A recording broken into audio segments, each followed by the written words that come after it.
There has been very little worth getting excited about or celebrating when it comes to Marvel Comics X-Men franchise.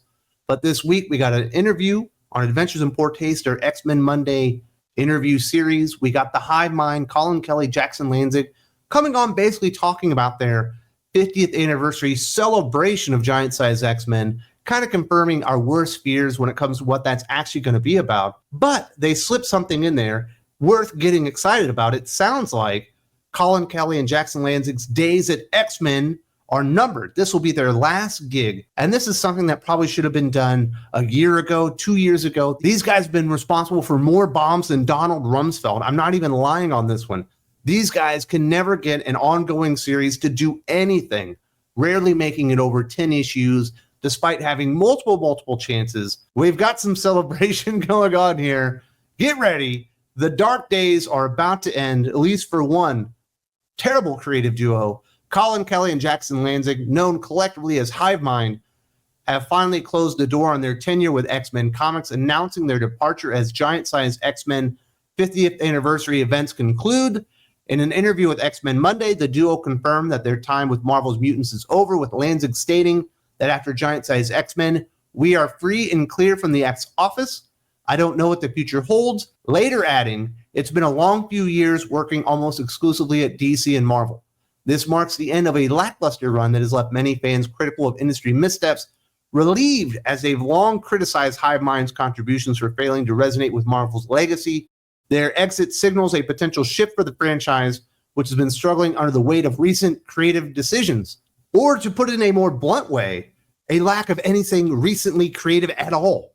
And these guys were a big part of that. They decided they were going to do NYX.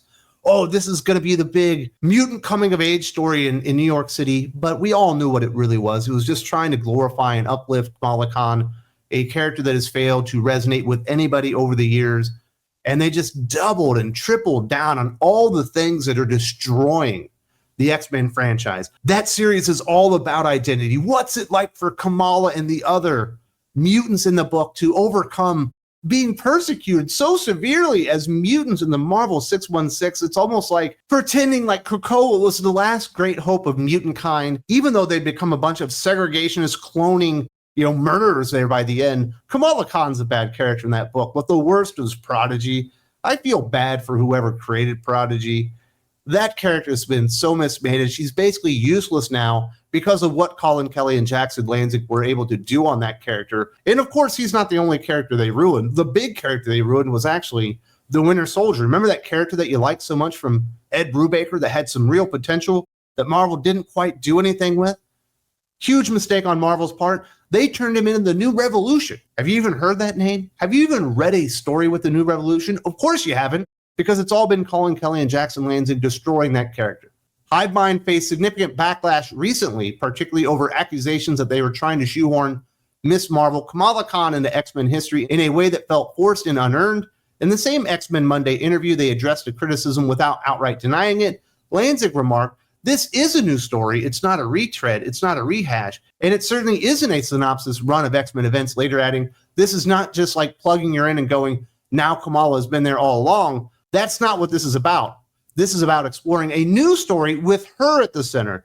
Notably absent from their responses any reassurance that their final X-Men Comics giant-size one-shots aren't designed solely to cement Kamala's place in legacy, where many fans feel she doesn't belong. And they're like, oh no, this is a completely new story. Go look at the pages that have been shown. I see the X-Mansion. Is the X-Mansion even in the Marvel 616 right now? No, they're going back to the past and they're trying to shoehorn this character in it and outright trying to deny it, as if we're stupid enough to actually believe that they're not trying to rewrite history and change the legacy of Giant Size X-Men. And not only that, but obviously, Age of Apocalypse, the Dark Phoenix saga, and everything else that they're going to push her into, because Kamala Khan just really needs to understand her mutant identity and where she belongs in that history that she was never actually there for. These guys are such a joke. Every time they come up with an idea, it fails, and then they just throw it in the next book, not realizing that, hey, this idea failed. Maybe we need to go a different direction. Maybe we need to come up with a better idea. But they can never actually look at themselves and be like, yeah, maybe we're the problem here. Yes, it's the fans' problem for realizing exactly what you're trying to do with these giant-sized books. You're clearly going to be taking Kamala Khan and shoving her into history and saying, yeah, it's part of her mutant legacy now too. It's really not. She's not a mutant. She's a freaking Inhuman. It's absolutely stupid that they're even doing this. Even more insulting is the reveal that the giant-sized one-shots are just a backdoor continuation of NYX, their critically panned, low-selling series Marvel quietly canceled after 10 issues. In the same interview, they confirm, we think of the giant-sized issues as NYX 11, 12, 13, 14, and 15. That's right, one of the most important comics in Marvel's history.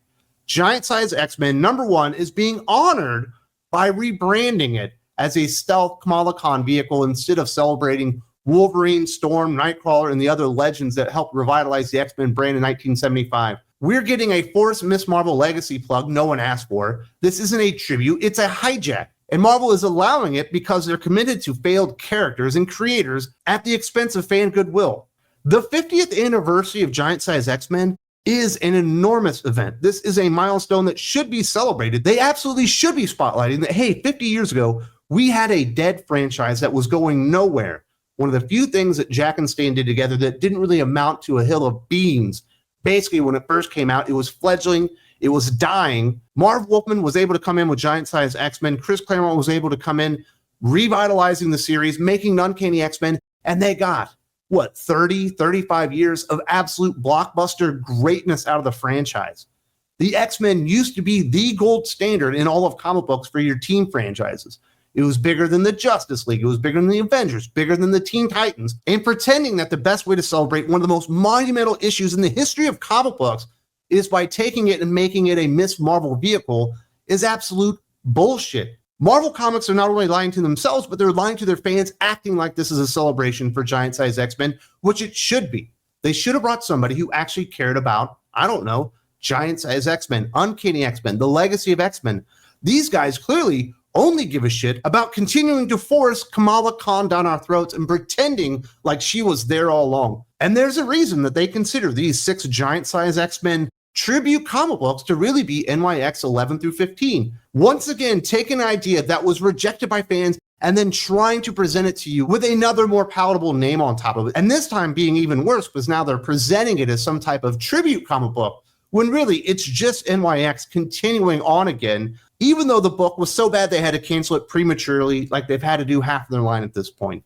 The X-Men is in such dire straits. I really think Rob Liefeld was underselling it when he put them out on blast. But the good thing is that the Hivemind appear to be gone not only from Marvel but DC Comics. These guys should not be anywhere near the big two. From what I was told by a very reliable source, Collin Kelly and Jackson Lanzing were being considered for the Amazing Spider-Man job at one point.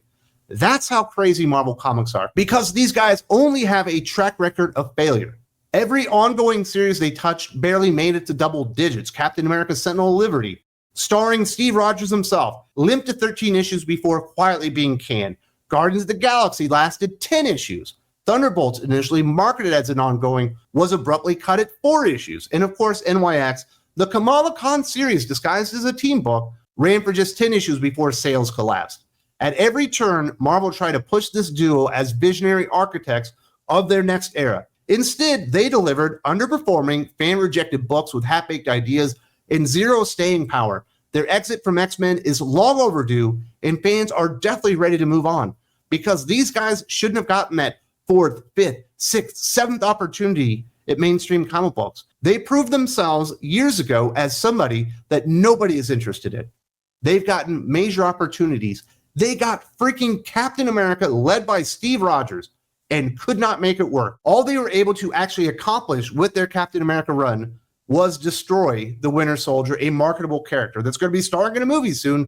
But screw it, let's destroy the characters because the Hivemind needed another break. They needed a brother break, man. Did you even remember that they were on Guardians of the Galaxy? I forgot. Why don't we have a Guardians of the Galaxy book? Is Dan Abnett not available? Can we not bring the best architect of Marvel's cosmic side of the universe back for some books or something? I forgot that they were on Thunderbolts. I just knew that they got canceled all the time. Of course, they were also trying to revive Planetary at DC Comics with an Outsiders book.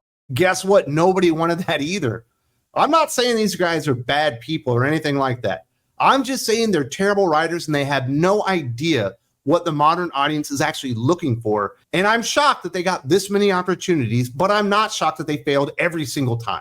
We've been talking about how terrible these guys are for years here on the channel, and it's about time that they've moved on from Marvel and DC, go over to Black Mask or Oni Press or IDW and continue making terrible Star Trek comic books, because that's where your talent belongs, out of the mainstream, and stop watering down all the books that are actually important, that might actually get people excited into their comic book shop again.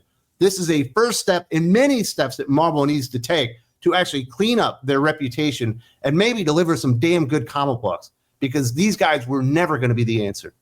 If you appreciate these kind of honest takes about the comic book industry, covering the news, reviews, and all that kind of stuff, and you would like to support the mission of Think Critical YouTube, there is one place to do it. It's called Think Critical Patreon. There's a link in the video description.